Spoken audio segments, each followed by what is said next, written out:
Morning, welcome back to my channel. শুরু করছি আমি আজকের ভিডিওটি। আর আজকে দেখো একদম সকালবেলায় উনুন পাড় থেকে বসে ভিডিওটা স্টার্ট করলাম। ঘুম থেকে উঠেছি ভোর 4টার সময়। এখন বাজে 5টা বেজেছে, 5:18 বাজে। তো চলে আসলাম। আর এত সকাল সকাল রান্না বলতে রুটি বানাচ্ছি আর আলু ভাজছি। এটা করার কারণ হচ্ছে আমার ছেলে আসতে যাবে মায়াপুরে ঘুরতে ওর বন্ধুদের সাথে। আর আমিও সকালবেলা উঠে পড়লাম তার জন্য। তো ভাবলাম ছেলে যতক্ষণ যাবে তাহলে সকালবেলা ওর জন্য একটু টিফিন তৈরি করে দিই। তাই আমি রুটি আর আলু ভাজা তৈরি করতে চলে এসেছি। তার আগে আমি অনেক কাজ করে নিয়েছি, বাসন মেজেছি, ঘর ঝাড় দিয়েছি, নিজে ফ্রেশ হয়েছি, তারপরে এসেছি এগুলো করতে। তো চলো তোমরা ভিডিওটা দেখতে থাকো। আর বাইরের ওয়েদারটা আজকে ভীষণ সুন্দর, একটু দেখে নাও।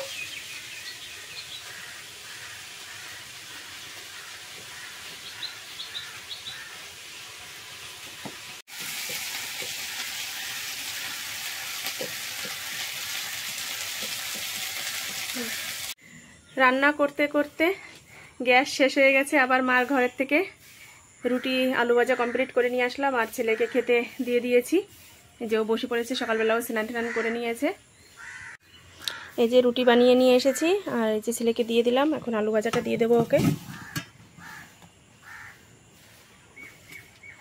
পেঁয়াজ তো নিব না বাবা, লঙ্কা দেবো, কাঁচা লঙ্কা আর দেবো।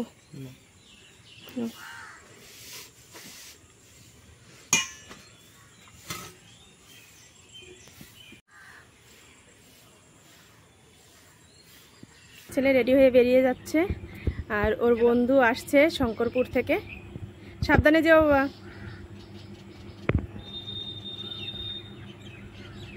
সকাল সকাল আমারও ব্রেকফাস্ট করা হয়ে গিয়েছে। ছেলে খেয়ে নিল, ছেলের সাথে সাথে আমিও খেয়ে নিয়েছি রুটি আলু ভাজা। আর আমিও একটু বেরোবো, দেখি একটু হাঁটতে যাব, কারণ এখন তো সকালই রয়েছে। আর এদিকে পাখি কি সুন্দর ডাকছে, ভীষণ ভালো লাগছে। তাই চলো আমিও রেডি হয়ে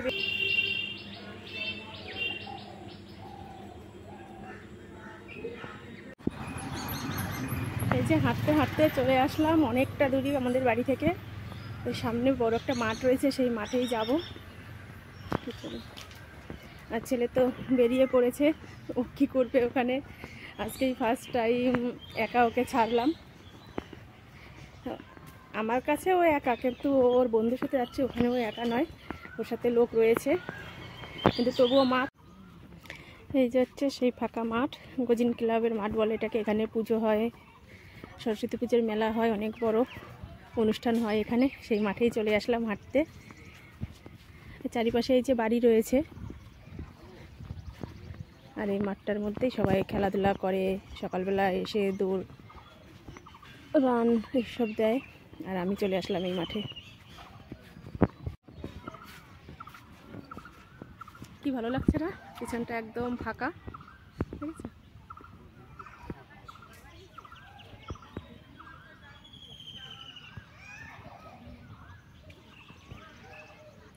এই হচ্ছে ক্লাবটা, এখানেই অনুষ্ঠান হয়েছিল কিছুদিন আগে, কিন্তু আমরা তো আর আসিনি। সম্মেলন হয়েছিল হয়তো, না কি হয়েছিল সঠিক জানি না। দেখো কত বড় উনুন করা রয়েছে, কতগুলো।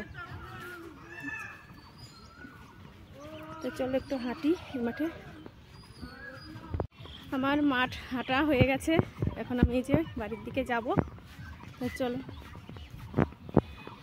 ইচ্ছা হলো কি মনে হলো যে হাঁটতে হাঁটতে চলে আসলাম এদিকে।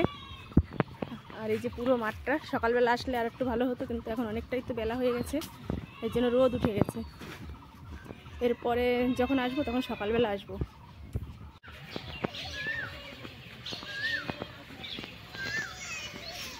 বাড়িতে চলে আসলাম, যে বাবাকে অনেকটা টাইম লাগলো আসতে।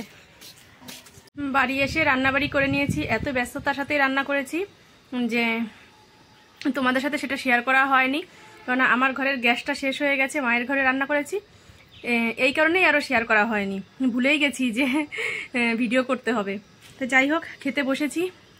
কি কি রান্না করেছি একটু বলে দিই তোমাদের।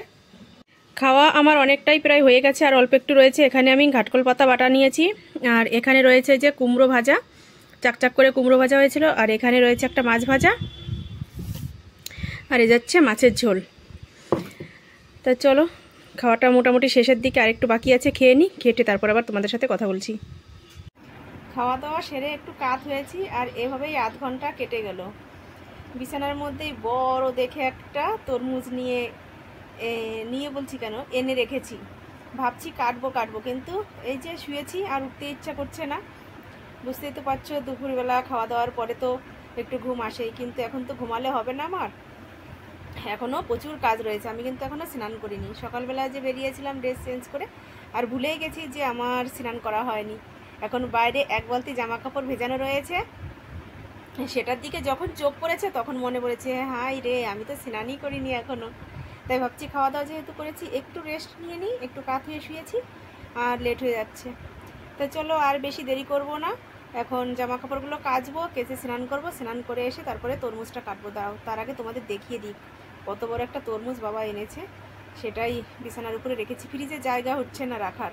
ভেবেছিলাম একটু ফ্রিজের ভিতরে ঢুকিয়ে রাখবো, ঠান্ডা হবে তারপরে কাটবো, বেশ ভালো লাগবে তাহলে খেতে, কিন্তু সে জায়গাটা নেই। অনেক কিছু সবজি টবজি রয়েছে, এর জন্য। ঠিক আছে, কত বড় তরমুজটা। জামা কাপড় কেচে টেচে স্নান করে আসি, তারপরে আবার তোমাদের সাথে দেখা হচ্ছে। স্নান করে চলে আসলাম, আর এই যে জামা কাপড়গুলো সব কেচে দিয়েছি, এই যে এখানেই নেড়ে দিয়েছি এভাবে। প্রচণ্ড রোদ রয়েছে, বেলা কিন্তু চলে গেছে, এখন 3:30 বাজে, তবুও প্রচণ্ড রোদের তাপ, এখনই শুকিয়ে যাবে। আর মানে মোটর চালিয়ে ঝপাঝপ কেচে নেড়ে দিয়ে একবারে স্নান করে আসলাম। তারপরে যে তোমাদের সামনে এই যে আমাদের এই যে দেখতে পাচ্ছ যে একটা ঘর রয়েছে, এই যে ওই যে একটা কাকু পাইপ নিয়ে নাড়াচাড়া করছে। এখানে হচ্ছে রাত্রে গান কীর্তন হবে, এবং কি খাওয়া দাওয়ার ব্যবস্থাও রয়েছে। নিমন্ত্রণ করলো সন্ধ্যার সময় ওখানে যাওয়ার জন্য। তারকেশ্বরে গিয়েছিল, এই জায়গায় যে দাদারা থাকে তারা তারকেশ্বরে গিয়েছিল, কিন্তু একটা দাদার মা মারা গিয়েছে বলে ওরা সেই তারকেশ্বর থেকে আসার পরে যে অনুষ্ঠান করে লোকজনকে কিছু খাওয়াতে হয়, সেই অনুষ্ঠানটা ওরা করতে পারেনি, সেটা আজকে করবে, সেই নিমন্ত্রণই করলো। দেখা যাক সন্ধ্যার সময় যাব এখানে। ছেলের কাছে ফোন করেছিলাম, ও মায়াপুর ঘুরে এসে তারপর আবার নবদ্বীপ গিয়েছে ঘুরতে। নবদ্বীপ ঘাটে নৌকা নিয়ে পার হচ্ছে, মানে নৌকায় করে পার হচ্ছে, সেই মুহূর্তেই আমি ফোনটা করেছি। বললো যে মা, এখন আমরা নবদ্বীপ ঘাটে যে নামবো, ওখানে গিয়েছি, ওখান থেকে ঘুরে ফিরে তারপরে ওখান থেকে ট্রেন ধরে বাড়ি চলে আসবে। তো যাই হোক, আর একবার ফোন করব কটার সময় বেরোবে সেটা জানার জন্য। আর চলো, তরমুজটা সে সময় তোমাদের বললাম যে কাটবো, সেই তরমুজটাই এখন কাটবো, কেটে বাবা মাকে একটু দিয়ে আসি। বাবা তো আর একটু পরে বাজারে চলে যাবে, মানে হাটবার আজকে দোকানে চলে যাবে, আসি রাত্রে আসবে, তাহলে আজকে আর খাওয়া হবে না তাহলে তরমুজটাতে। এখন যদি আমি কেটে দিই তাহলে একটু খেতে পারবে। তাই চলো তাড়াতাড়ি তরমুজটা কেটে দিয়ে আসি, আর আমিও একটু খাই। দেখো তরমুজটার কালার, কেটেই আমার মনটা পুরো একদম ভরে গেছে, এত সুন্দর কালার। এই প্রথম আমাদের বাড়িতে যতগুলো তরমুজ আনা হয়েছে তার মধ্যে আজকেই সবথেকে সুন্দর হয়েছে তরমুজটা, মানে এত সুন্দর কালার আমি আগে কোনো তরমুজে দেখিনি। তো চলো পিস পিস করে কেটে নিই, তারপরে আসছি। এই যে আমার তরমুজ কাটা হয়ে গেছে, দেখো এরকম করে পিস পিস করে নিয়েছি। এখন নিয়ে যাবো ওই ঘরে, মাকে দেবো, বাবাকে দেবো, তারপর আমি খাবো। নিজে নিয়ে যাচ্ছি।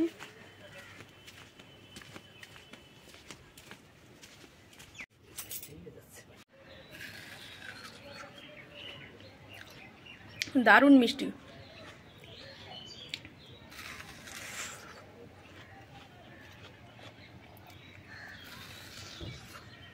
আমার ছেলে এইমাত্র বাড়ি আসলো। কোথায় কোথায় গিয়েছিল বলো? অনেক জায়গায় গিয়েছি হচ্ছে মায়াপুর, তারপর হচ্ছে কি ওই জায়গাটার নাম, নবদ্বীপ, মায়াপুর, নবদ্বীপ, তারপর হচ্ছে ধুবুলিয়াও গিয়েছো? দেখো দেখেই বোঝা যাচ্ছে প্রচুর ক্লান্ত আমার ছেলে। এই যে ফ্রিজ থেকে, আর এটা এই প্রসাদ এনেছি বাড়ির জন্য। আচ্ছা, দেখছি তুমি আগে ঠান্ডাটা খেয়ে নাও। প্রসাদ নিয়েও কেলেঙ্কারি হয়ে গেছে। থাক, সেটা পরে শুনছি। একটা দোকানে আছে, সে এই দিতে গেছিলাম, মানে দই খেতে গেছিলাম, নবদ্বীপের মিষ্টি দই, সে লাল দই খেতে গিয়ে দোকানে প্যাকেট ধুয়ে তারপরে হচ্ছে চলে এসেছিলাম। তারপরে মানে ট্রলারে করে চলে এসেছি নৌকার উপরে, তারপরে মনে পড়লো, তারপরে নৌকা থেকে নেমে দৌড়তে দৌড়তে দোকানে গিয়ে তারপরে এটা নিয়ে এসেছি। আচ্ছা, প্রসাদ তো এর জন্য আবার ফিরে পেয়েছো, অন্য কিছু হলে কিন্তু পেতে না। ঠাকুরের তাও পেতাম কিনা ঠিক নেই। এই কভারটা, ফোনের কভার আমি খুলের ভিতরে রেখেছিলাম, তাই প্রমাণ শুনছিল যে কি প্রমাণ আছে।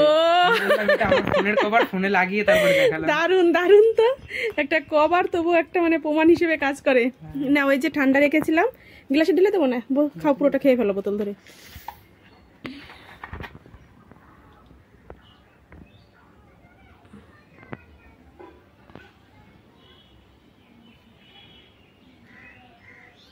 তো চলো, ছেলে একটু ফ্রেশ হোক, তারপরে কি কি প্রসাদ এনেছে সেটা আমরা দেখছি।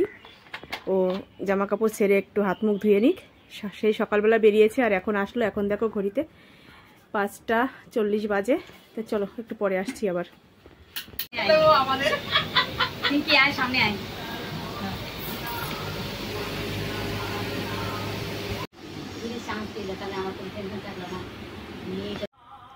যে বাড়িতে কয়েকটা দিদি এসেছিল, তাদের সাথে অনেকক্ষণ গল্প করলাম। আর এই যে ছেলে প্রসাদ নিয়ে এসেছে মায়াপুর থেকে, সেই প্রসাদই দিলাম। এই দিদিও কৃষ্ণ নামের মতে থাকে, এর জন্য এই দিদি তো অন্য কিছু খাবে না। চা খাওয়ার কথা বললাম, বলছে না আমি চা খাবো না, শুধু আমার ভাগ্যে প্রসাদ আছে, তাই এই যে তোর বাড়ির প্রসাদ আমি নিলাম, নইলে আমি কারো বাড়িরই কোনো কিছু মানে খাই না।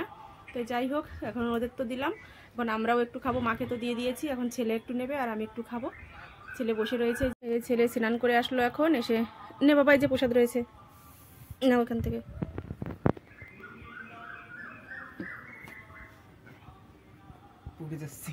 আগে আমাকে আমি খাই না।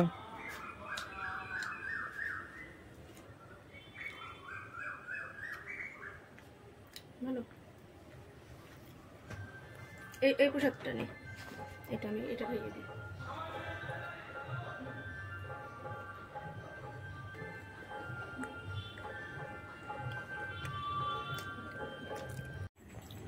বাড়ির সাথে এই যে অনুষ্ঠানের কথা বলেছিলাম, সে অনুষ্ঠান শুরু হয়ে গেছে। ওখানে 3 রাতের মেলার গান হচ্ছে, তো যাবো ওখানে। এই নাইটি পরেই যাবো, এখন আর ড্রেসটা চেঞ্জ করবো না, কারণ একদম বাড়ির সাথেই তো, তোমরা তো দেখেছোই, আমাদের বাড়ি থেকেই দেখা যায়। তো চলো একটু দেখিয়ে আসি। গানটা এখন অফ আছে, এর জন্য তোমাদের সাথে কথা বলতে পারছি। এতক্ষণ গান চলছিল সন্ধ্যা থেকে, এর জন্য তোমাদের সামনে এসে সেইভাবে কথা বলতে পারিনি। ছেলেকে খাইয়ে দিয়েছি, ও ভাত খেয়ে নিয়েছে, সেটা তোমাদের সাথে আর শেয়ার করিনি। আমিও কিছু হালকা খাবার খেয়ে নিয়েছিলাম তার সাথে সাথে। তো চলো ওখানে যাব, ওখানে গিয়ে একটু গান তোমাদের সাথে শেয়ার করব। আর ওখানে প্রসাদের ব্যবস্থা করা আছে, ওখান থেকেই প্রসাদ খাবো, এর জন্য আমি বাড়িতে ভাত খাইনি। তাই চলো ওখানে যাই, গিয়ে তারপর আবার দেখা হচ্ছে।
এই যে প্রসাদ নিয়ে এসেছি বাড়িতে, এখানে বসেই খাবো, কেননা ওখানে তো সব যারা গান করেছে তারা প্রসাদ খাচ্ছে, তো ওখানে বসে আর খেলাম না, বাড়িতে নিয়ে আসলাম, এখান থেকেই খাবো। ফল নিয়েছি, খিচুড়ি, আর এই যে পায়েস দিয়েছে, আর এই যে লাল বাতাসা। দেখো অনেকদিন পরে লাল বাতাসা পেয়েছি।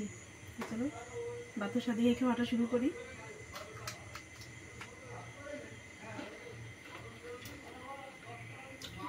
আর এখন কিন্তু অনেক রাত, এখন রাত বাবা 12টা বাজতে 15 মিনিট বাকি, 12:15। তা চলো আর দেরি করবো না, মানে এর থেকে এত রাত্রে তো খাই না, এত রাত্রে খেলে কি হবে জানি না, কোনো অসুবিধা হবে কিনা। ঠাকুরের প্রসাদ, ঠাকুরের নামে খাচ্ছি, আশা করছি কোনো অসুবিধা হবে না।